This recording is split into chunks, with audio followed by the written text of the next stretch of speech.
Nabiyyin Muhammad wa ala alihi wa sahbihi ajma'in. All praise and glory belongs to Allah subhanahu wa ta'ala, Lord of the heavens and the earth, and we send endless greetings and love upon the master of mankind, Muhammad Mustafa Rasulullah sallallahu alayhi wasallam. Assalamu alaikum wa rahmatullahi wa barakatuh, my beloved dear listeners of Radio Ramadan 87.7 FM. How are you? Here we are. It is the final countdown towards Eid. How has your Easter break been? You're all back to work, all back to school, and all that good stuff. Bit of a cold one here in Leicester at the moment, so not happy with that. So yeah, walking up to the studio, not good. Having to dig out the winter coat once again. You know, when you put it away, thinking, oh, I'm not going to need that for another year. But then again, you know, before you know it, it's back out with the hat and the gloves as well. So listen, I hope you're okay. It is Monday, the 25th of April. It is the 24th or the 23rd of Ramadan, depending on when you started. And we are now in the final week. So I hope you all remember all of us in your du'as. And I hope you are able to maximize these final few days and these golden, sacred, blessed moments. Insha'Allah Aziz. So here we are with another drive time, the final drive time week of this Ramadan radio of 2022, and we have got a super guest for you guys today. I'm so excited, I'm so curious, and I'm really delighted that our guest has joined us today. So our guest today is a graduate in human rights law from the University of Strathclyde and based in Glasgow. Not only that, however, she was elected as the youngest ever and the first female Secretary General of the Muslim Council of Britain. I am indeed talking about the one, the only, the force of nature that is Sister Zara Mohammed. Assalamu alaikum wa rahmatullahi, Sister Zara. Wa alaikum assalam wa rahmatullahi wa barakatuh. What a wonderful introduction. Thank you so much for having My me pleasure. on. I don't think I'm that big of a deal, you know, but I'm happy to be part of the show. Well, I think we'll let our listeners conclude as to how much of a big deal you really are. But listen, thank you so much for joining us. I know your schedule must be absolutely crazy in Ramadan. It has been a little bit intense. I've been basically for 2 weeks floating around the country and in London and in some really notable venues for iftars, as well as in masjids and open air iftar in Liverpool at the docks. So I've kind of really done my tour. That must be one of the perks of being the Secretary General, I'm sure. I mean, the thing is, though, right? Whilst there's so many amazing invites and they're very nice, also I'm talking so much, so I don't get to eat. I'm just talking. I'm talking too much. So in the end, I'm like, oh my God, what am I going to have? A bit of an Uber Eats afterwards, you know? Yeah, So it's been wonderful to finally be together and share Ramadan. I think that's been my highlight, truly. Yes, absolutely. And we'll come on that a bit later on. But I want to sort of take it back to the beginning. So in January 2021, you were elected with almost 2/3 of the vote as the first female Muslim leader of the council and the youngest ever. So, you know, forget about just sort of breaking one glass ceiling. You thought, I'll break two while I'm at it. And, you know, congratulations. It'd be really interesting to understand, A, what is the Muslim Council of Britain set up to do 25 years on, but also what is your aim and objective in this role between now and the next election? Oh, it's the big questions, isn't it? So, I mean, subhanAllah, it's been truly an honor and a privilege, and I always say that because whilst I didn't intend to be like a first of so many things, I take that and then I kind of own it and say, well, you know what? I want young people to know they can lead. I want women and Muslim women, visiting Muslim women, to know what is possible, and also wider society to acknowledge that. And I think at the start of my election, we definitely felt people were very confused at how this happened. But certainly my driving goal and why I decided to go for this role and alhamdulillah was elected was that vision I had for British Muslim communities.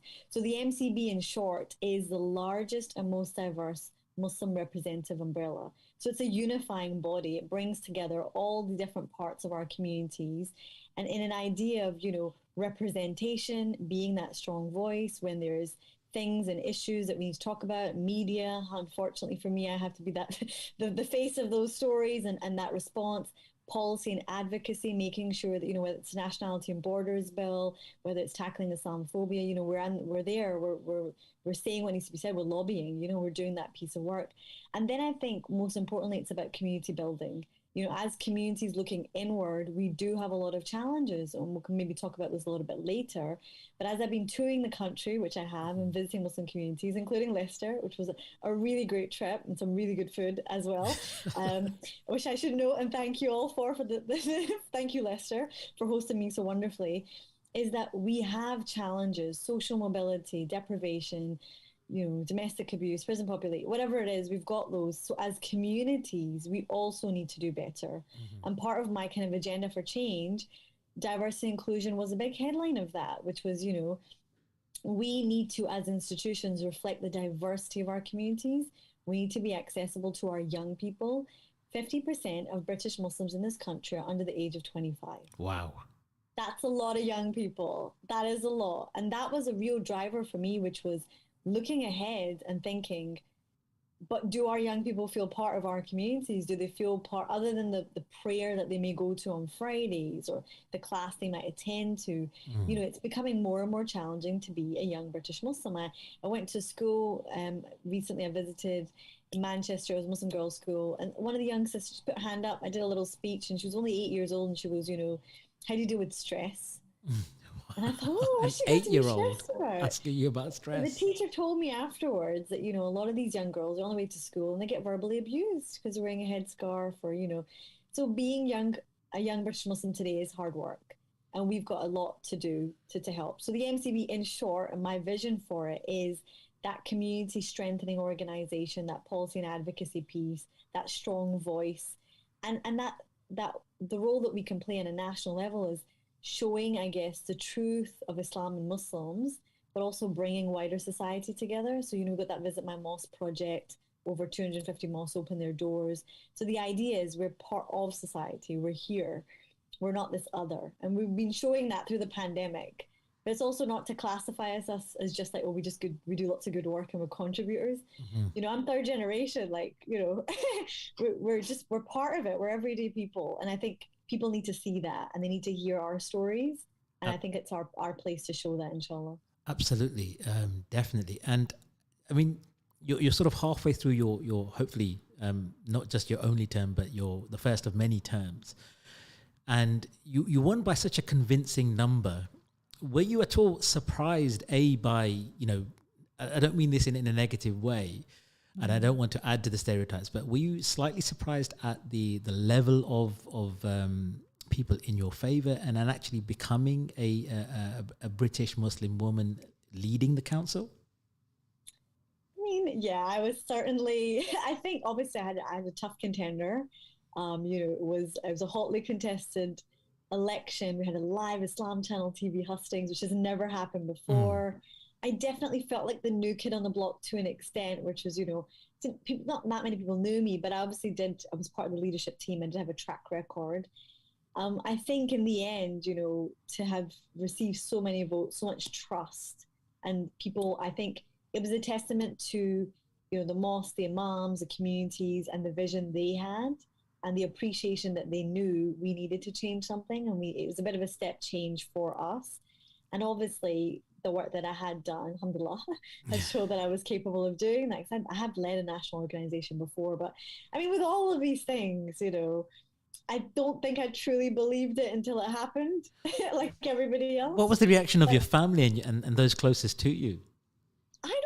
I don't think they even knew what on earth it was that I was up. Like, I don't think they know what I do. Oh, it's just Zara doing something. She's up to something again. I'm We're just not quite busy, sure. always traveling around. And then my mum saw my face on the newspaper, on the TV, on the radio. And she's just like, so what is it you do?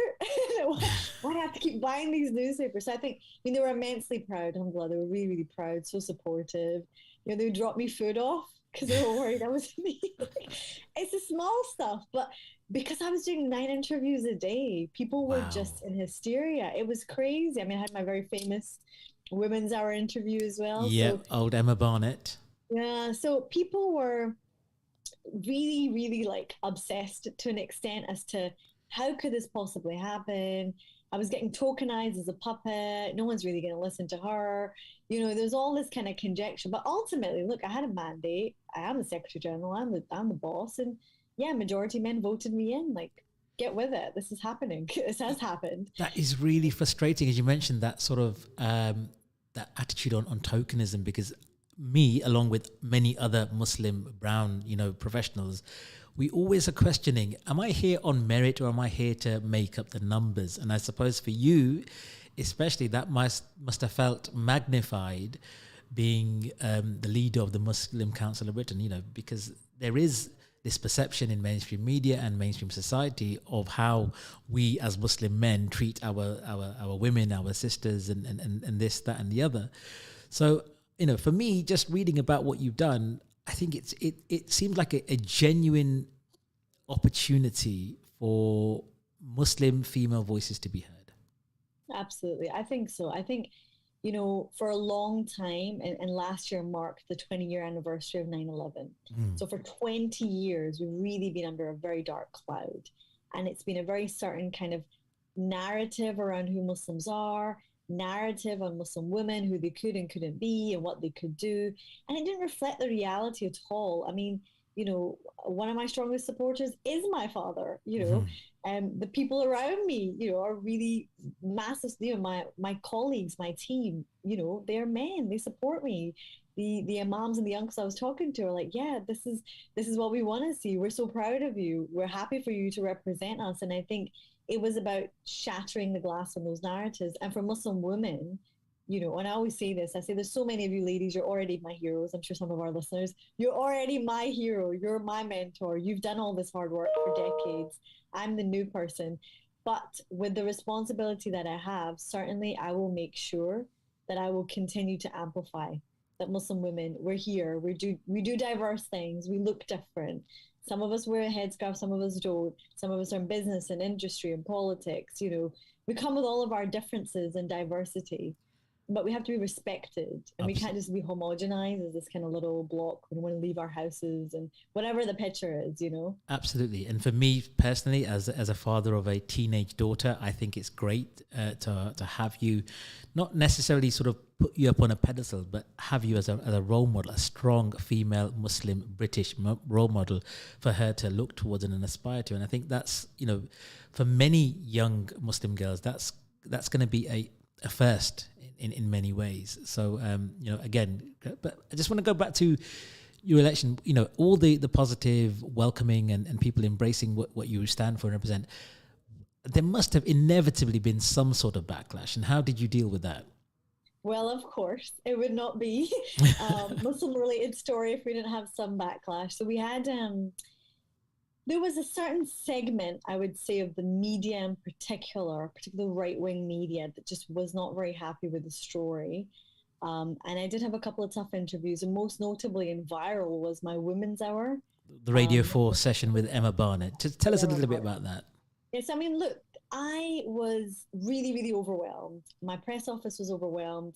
And that kind of interview was put together. I remember having a chat with a producer, and she said it was going to be a lovely interview. They want to know a little bit more about me, this, that, and the other. And then, so I kind of didn't really have my defenses up. Obviously, it's media, so you always are aware.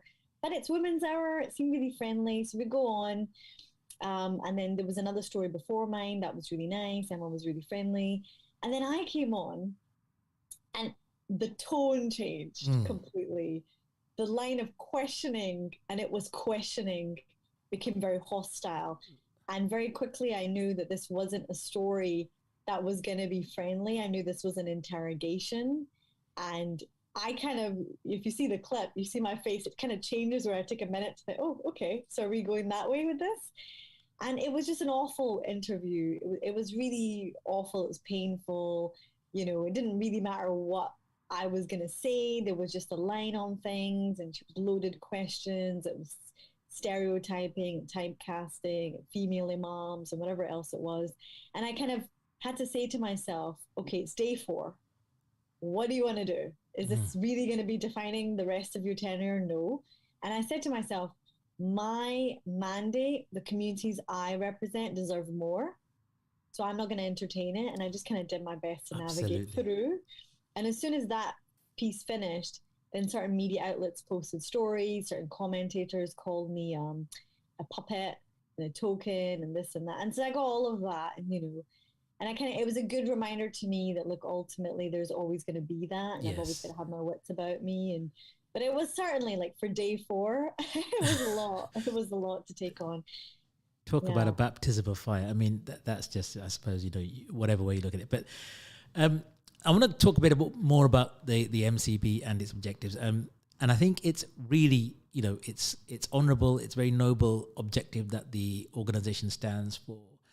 What do you feel is the biggest challenge? And I lace that question with a bit of what we experience here in communities like Leicester, one of the most prominent, high-profile Muslim communities in the UK, where we have such a good concentration and a diverse makeup of the Muslim religion.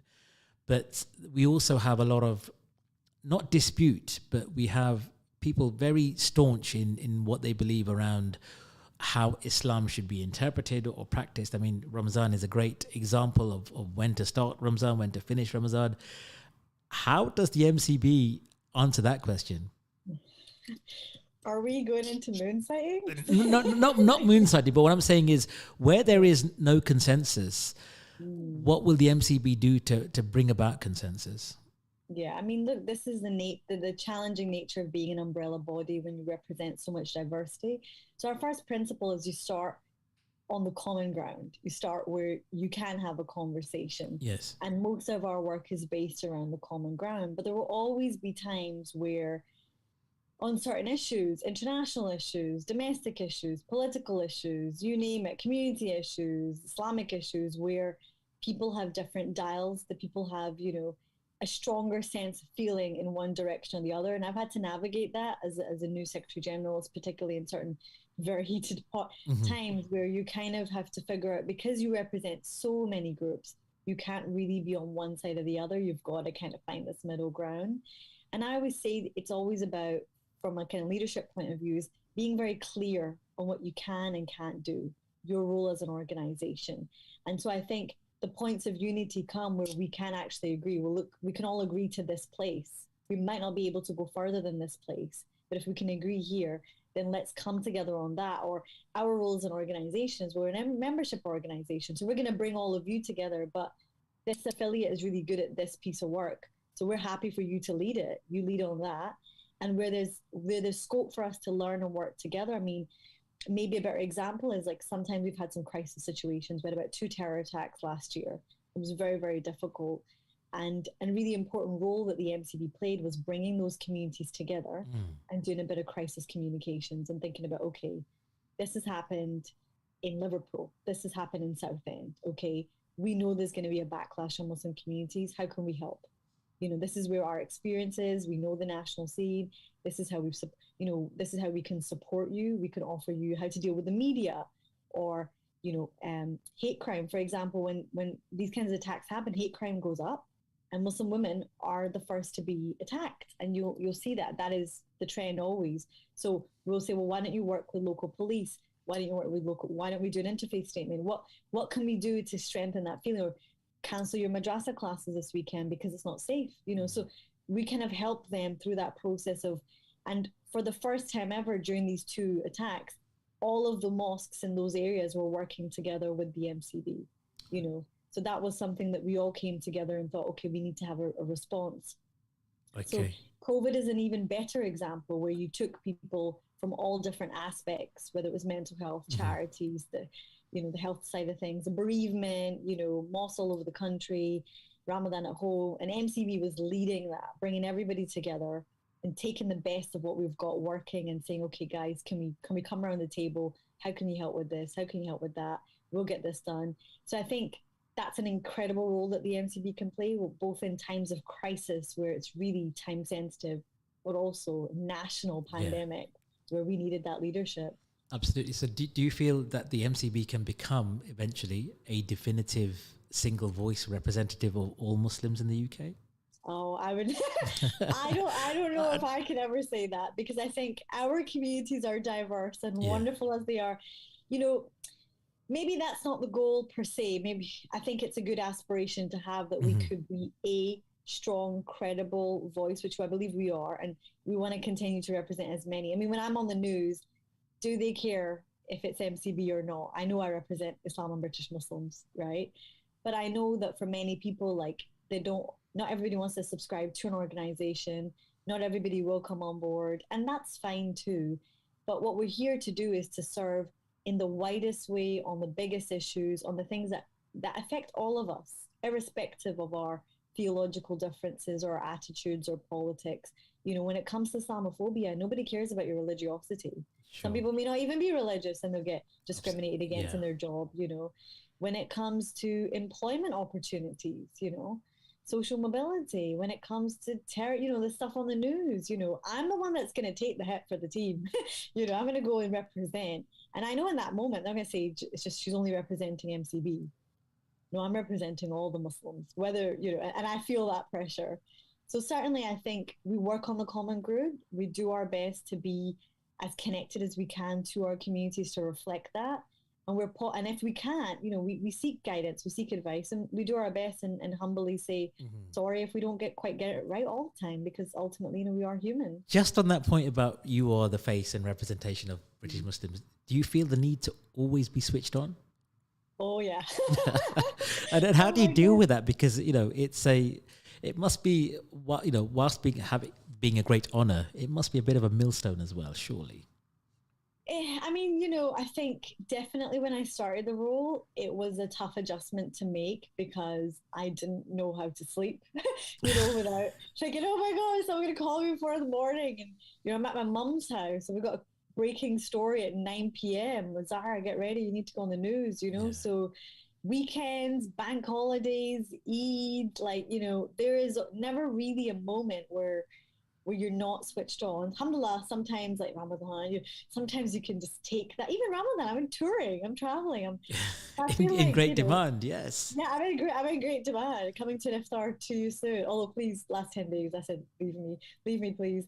So I feel like it comes with the territory. You accept it, and you kind of learn on the job. I wouldn't say Yes. it's healthy. You know, I don't want to endorse a high stress life, but I would say that it's the nature of Muslim communities, because we are always, you know, featured in something, or there's something going on, or and I think it is a job where you have to be switched on 100%. There's no time Yeah. for you Yeah. not be. But remember, things are done with teams, or organizations are built with teams, and I've got a lot of great people around me who do encourage me to sleep. Mashallah. But I suppose, part of being a pioneer and a trailblazer, as you are, is that you have to, lay the foundations yourself to a certain extent, and with that comes, the investment of time and whatever it might be.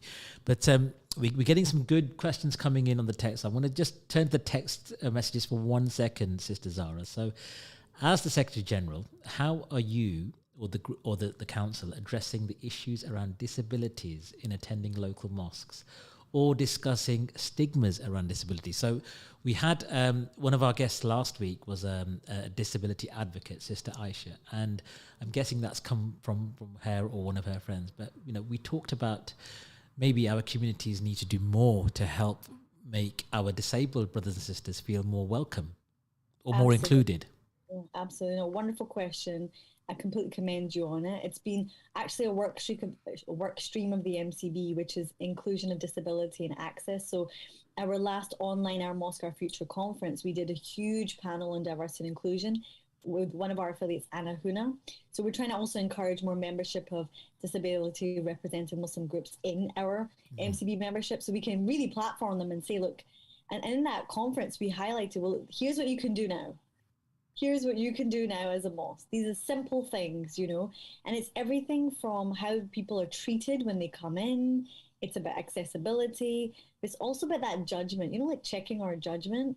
Often we don't even realize the worst thing we're doing is with Yeah. our behavior, what we say, how we look, how we act. So it's absolutely, it's on our table. We're pushing it. We're hoping that, you know, the great thing about MCB is that we can get some of the bigger mosques to lead in some of these things. And there's still a lot to do, but I would say certainly if there are good things that you're doing, email us, let us know. We can connect you to our work stream that is leading on this. It is going to be a work in progress. So I don't want to say we're going to change it tomorrow, but please note that when I say diversity inclusion, I mean like all of it, right? Women, young Sure. people, and Absolutely. minority representative groups, which includes disability and access. And there's so many others that will also say that, it's just not very accommodating, and it's difficult. Brilliant, brilliant stuff. So yeah, get involved, and that's, I suppose, the message for everyone, regardless. Because I think one of the bugbears for me is people who just complain but don't actually participate or engage when they're given the opportunity or the platform to do so. So whatever you're thinking, just get involved. I want to talk a bit about the MCB and the UK government. Now, I didn't know this, but the UK government refuses to engage with the MCB because of certain previous things that have happened before. I don't want to talk too much about that, why they're not, but what are you hoping going forward? How do you sort of break the ice with the UK government? Yeah, I mean it's been a challenging issue because obviously it's one that I'm not really sure to this day why still, right? Okay, so Because it seems very, I mean, first of all, it's not very diplomatic to not recognize a legitimate group, a legitimate organization like the MCB, but to flatly refuse any sort of engagement or discussion with them or dialogue is just ridiculous. Well, I think so too. I mean, look, my statement has always been my door is open. I'm open to conversation. At the end of the day, Muslims are doing an incredible amount of work during the pandemic, including the MCB, which was leading that response, providing the translated guidance. I mean, look, people were confused by the government's guidance. We were translating it. We were making the infographics. We were doing the webinars. We were working with the imams, encouraging vaccination efforts. So all of that was happening. So ultimately, we were part of that national effort, national campaign. I think, we are sizable minority. We have some huge issues when it comes to religiously motivated attacks and crimes. Muslims, 40% of all the religiously motivated attacks Wow. and hate crime is against Muslims. So that tells you there is a serious problem in this country when it comes to Muslims and hate crime, right? And that's just what's reported. So we are an important partner in changing it. So the positioning is how do we deal with it? Like, well, it doesn't change what we have to do. The work continues and we're going to still engage. For me, it's about strengthening my relationships and our relationships with Muslim communities and looking at the work that we can do, working with wider society and partners. We met 44 members of parliament, cross-party, including the Conservatives, at a session we hosted in Parliament in last November. And we spoke about the definition of Islamophobia and endorsing it. So it's a challenge. It doesn't deter us from doing what we need to do. But I would just say that it reflects poorly on the government then, because, ultimately we represent huge sections of British Muslim communities. And there's an opportunity here to work with a new leadership team that I think is, also representing that younger generation, of course, of women as well. So it's a bonus, right? So I think it's a missed opportunity for sure, but it won't stop us doing the work that we need to do and the impact that we need to make as well. And I suppose eventually that's that's a nut you will crack. I'm certain because of the way you're going about things, and inshallah, when there is a change of government, that might soften the approach towards organisations like the MCB. And are you collaborating with other groups like MEND or the Federation of Muslim Organisations as part of that work? So FMO is one of our founding members, and they were my hosts during my trip to Leicester.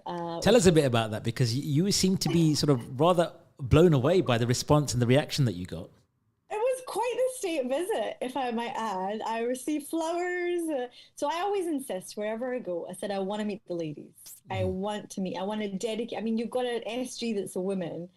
Let's do something a bit different. So I was hosted at the Madani Girls' School and was met with some wonderful flowers. It's a really nice image with heart in the background. And I don't know how they did it, but within 24 to 40 hours, they put a whole afternoon tea for me together. And we had this wonderful, but very frank and open conversation about the work that these community leaders and women were doing, really pioneering stuff, whether it was the youth support, mental health work. And again, I was always humble because, these women have been doing it for decades. And I always say to them, I was like, look, you're being heard to by the most senior leader for British Muslim communities, representative organizations. So I hope I'm listening, but I'm not just listening to listen, I'm listening to implement.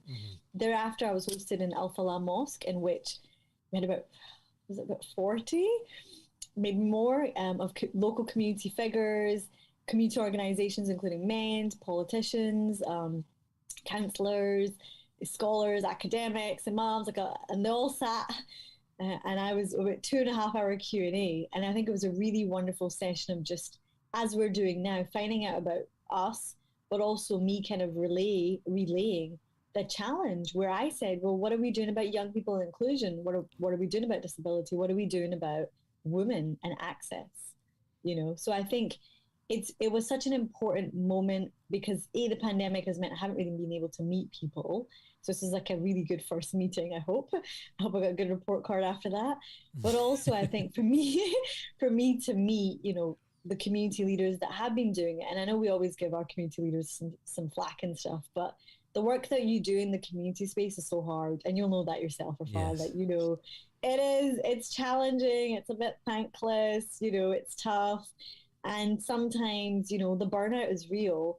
So I always acknowledge that. Look, whilst we do have that constructive criticism about how things can be better, my complete thanks, because I am on the shoulders of these giants, of the legacy makers that have established our institutions and have been there and put the hours in. So, but it's also time for a bit of change, right? So I kind of I was very humbled, and then of course we had a bit of a dinner afterwards, just to complete the night. Tradition for Leicester is always to have some food. Yeah, it was very good in any kind of event. No, that's absolutely brilliant, because reading up on that, I felt very happy that my local community embraced you and welcomed you in that way. So I felt very, very proud. It's honestly, I'm kind of sort of, I'm slightly fanboying now a bit, Zara, if you know, but it's just a bit of a strange situation because I never thought I'd be speaking to the leader of the Muslim Council of Britain. So this is, incredible. I mean, so my next question is, since taking the hot seat, what has been the one or maybe the two things that you are consistently asked about or asked to solve? I mean, it's the bucket list is pretty big, to be honest with you. I think, look, people talk about unity a lot. Yeah. They do talk about unity, so that's always one. And then the second thing I think people are concerned about is our political capital, our political standing, Muslims representation, and that's quite challenging. I can touch on both of those very quickly. I think on the unity piece, we did really well during COVID. I think, mashallah, we did really well. And you had a lot of different people working together, whether they were part of an organization or not. I think people were really, really working together. So I think kind of maintaining that, building it, and also thinking about how do we actually work together better, considering the challenges we have. And some of the topics that really concern me are like, our prison population. Muslims, from what I've heard, 13-14% in prisons in the very UK. Disproportionate number of Muslim inmates, right? Yeah. Okay, maybe we can't fix the root, but what about post-prison rehabilitation? Like, what are we offering? What support? What service? What welcome? Domestic abuse. So some of those really kind of big, hard topics I would really love us to tackle together as a community. Domestic abuse, breakdown in the family, marriage and divorce, those things that they come up, they're social issues, offering our youth opportunities, access, space, sports, youth clubs. We talk about it all the time, but younger generation are changing, they need that. So I think unity in that front would be powerful. And then politically, the feedback that I get from communities is that they don't feel any political party is really taking their vote. They believe that their vote's being taken for granted. I mean, that's the kind of feedback I'm getting. We're not really feeling that we're being represented, our issues and concerns, but also we're not being taken seriously as an electoral mandate. We're not really, people aren't taking our vote seriously. So up and down the country as I've been, and I get that, and I have relayed that to those that I've been able to speak to. And I think that's our challenge, which is, do we, and I say this to people, are we able to articulate our ask politically? So if I met the Prime Minister tomorrow, you're going to meet Uncle Boris tomorrow, yes? If I meet him tomorrow, what do we want? And I don't mean that as in the quick wins or tackle Islamophobia or get us a definition. I mean long term, 2, 4, 5, 6, 10 years, do we know what we want? Can we articulate that? And in housing, in health, in employment, in the real issues that affect everyday people in everyday lives. And I think that I take that as my challenge to articulate that ask, absolutely, based on what we're going through as community, that mental health, serious issues on mental health. We know it's a difficult one to access services. We know there are latent health inequalities, as you saw from COVID as well.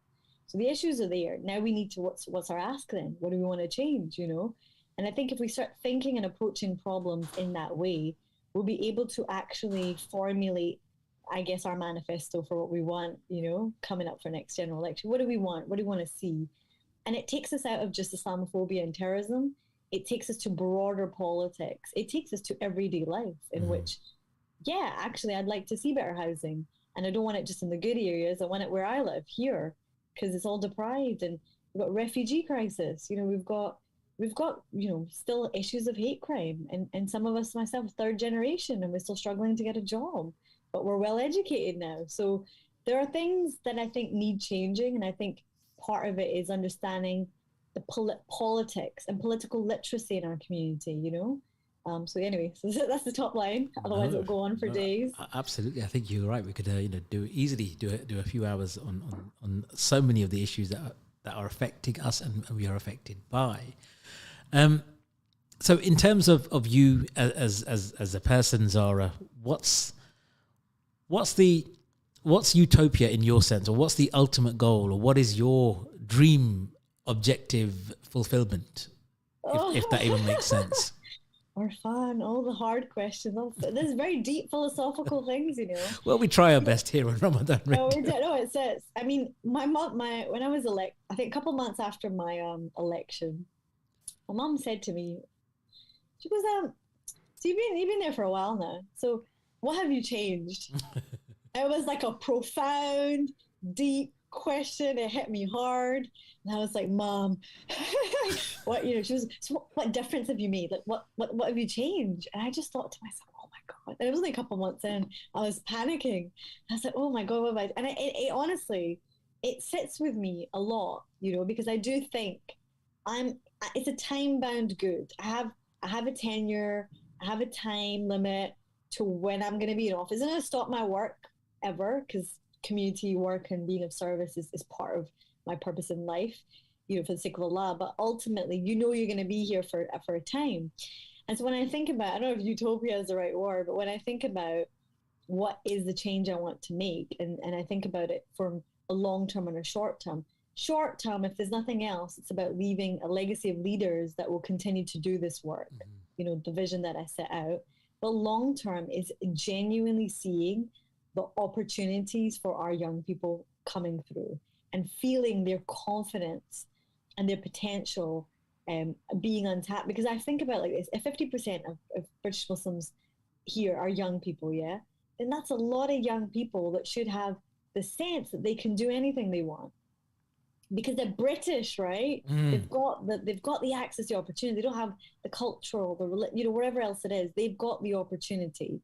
And what we've seen is that they're still not getting through, but they have a confidence and a spirit and a zeal. And so I feel like if I can really make a breakthrough, and from an internal point of view, I mean, women is a big one for me, and sure. I'm really going hard on it. I hope you know I'm going hard. Have you seen like a surge in female membership as a result of your? We have, yeah.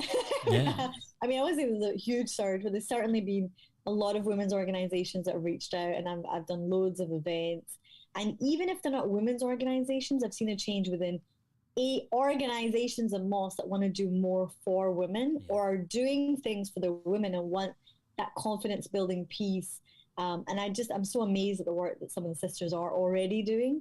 And I think they show that actually it doesn't need to just be women led, right? You can work together, but giving that space to women, giving them the opportunity, it just makes for a stronger organization. And, the difference you have is like, I'm a visibly Muslim woman. When I'm on the news, it changes things visually. It does, absolutely. The optics are incredible.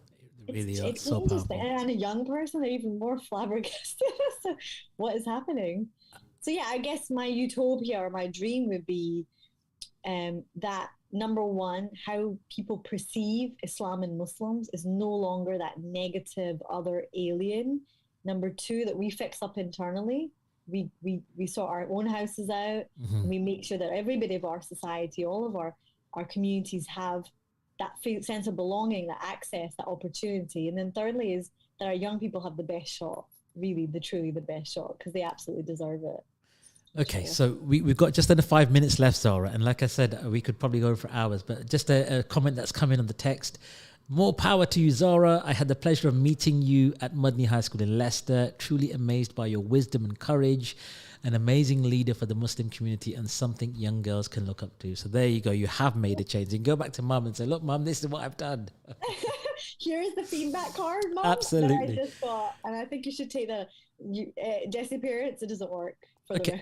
So, I mean, again, you know, I think for young Muslim girls, Muslim women, it's going to be incredible. But I want to ask you, do you think some of the Muslim brothers and the Muslim patriarchy, for want of a better phrase, is a bit intimidated by you? Well, the reception has been very warm. So, I mean, I don't create a relationship. I like meaningful relationships, and I always approach things differently. You know, whoever I'm meeting, I understand my audience, and I'm very respectful. I'm respectful of everybody, and I think if I am meeting more conservative or, you know, whatever it is, then I speak to them from the place that they're at, and I respect their view, and I say, look, I'm not here to impose what I think, but I'm letting you know, as a national leader, these are the critical issues I would like your help with, and I'd like your support on. And I think, you know, with my Scottishness and my nature, I'm open to learning. I'm humble enough to know what I do know and what I don't know, but I have a responsibility on my shoulders to speak for those voices that aren't in the room, and I always make sure I do. So great stuff. Yeah, so far so good. I'm not in trouble yet. Okay, so we're coming to the end now. We've got 3 minutes. A couple of very quick questions. First one is, what's your Eid plans? And the second one is, what is your message to our listeners? So Eid plans with the family. I will be in Glasgow. I am sorry. I'm staying put. I'm going to morning run to the mosque. Looking forward to it. It's been a while. And then there'll probably be a lot of food. If the weather's good in Scotland, then yeah, let's go out. Loch Lomond, nice visit to somewhere nice. I want to see some sea, some blue, some green. That would be great. But family time for sure. And I hope to switch my phone off if that's allowed. It probably won't be. My message to the listeners is, you know, we are in these last few precious days of Ramadan, you know, and we have to come back to, it's not just what we do, but who we become. And the opportunity that Allah gives us to do that, reflection, to give where we can give, but to remember that you're all part of this story. We all have our role to play. We all have something to give, something to do, whether it's about sharing Islam with your colleagues at work, whether it's about that internal journey and figuring out where you're at if you need help. But most importantly, like support. You know, the work that we do is so important. Whatever way you can support, please do support, because there are some days that it's so tough and it's difficult. And it's sometimes so nice when I receive a little message or feedback like you just shared, like, keep going, we're rooting for you. If you can support in other ways, then please do. Check out our website and find out other ways you can give or support. But most importantly, like your du'as are so powerful. And now is the time, I think, for us to make dua for all of us. We all need it, for our society, for our country, for the world. People are suffering all over it. And so just make dua that, you know, in these last couple of days of Ramadan, that we make the best of it, and Allah will make us better people as a result, inshallah. Ameen. Listen, Sister Zara, Jazakumullah khair for your time. I know how busy you are, so we are deeply, deeply honored that you've given us 45 minutes of your time. On behalf of our listeners, I'd like to wish you a very blessed remainder of Ramadan and a very happy Eid Mubarak to you and your family.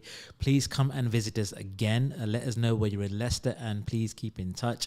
We will be watching your progress with eagle eyes, no doubt. So, Jazakumullah khair for coming on today. Assalamu alaikum wa rahmatullahi wa barakatuh. Walaikum assalam. Thank you so much. That was Sister Zara Mohammed, the youngest ever and the first female Secretary General of the Muslim Council of Britain.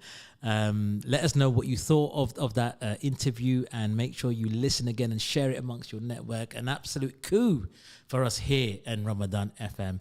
I'm going to be back on Thursday, inshallah. I'm in London for work, boo-hoo, for the next 2 days, so I won't be joining you tomorrow. But stay tuned. We've got Sister Zainab breaking stereotypes after 6 p.m. I'm sure she would have loved to have Zara on her program, but hey, Zainab, it's who you know, not what you know. So I'm going to gloat in making sure that I got the big guest for